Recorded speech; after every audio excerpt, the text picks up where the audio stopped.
السلام علیکم، welcome back guys on science studio. آج کی اس ویڈیو میں ہم بات کریں گے کہ دانتوں کو آپس میں رگڑنے کے کیا نقصانات ہیں۔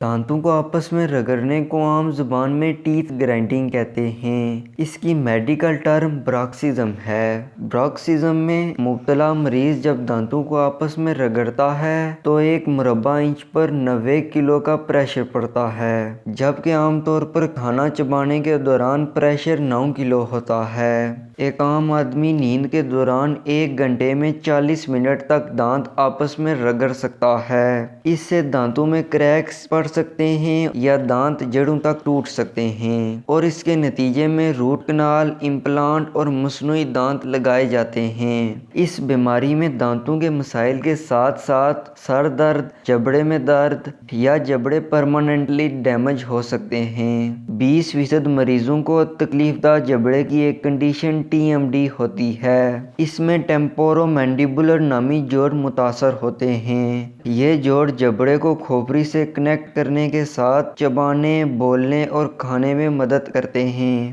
دانت رگڑنے کے دوران یہ جوڑ زیادہ ہلنے کی وجہ سے جبڑے بڑے ہو جاتے ہیں، جس سے چہرہ چوکور ہو جاتا ہے۔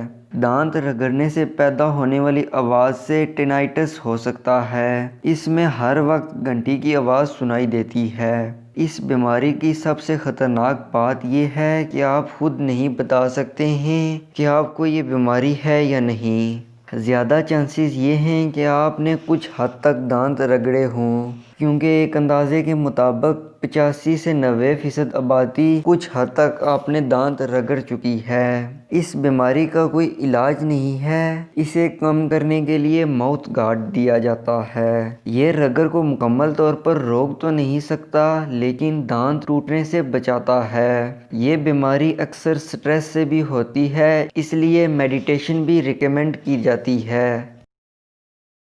اگر آپ کو آج کی ویڈیو پسند آئی ہے تو ویڈیو کو لائک ضرور کریں۔ ملتا ہوں اگلی ویڈیو میں، تب تک خدا حافظ۔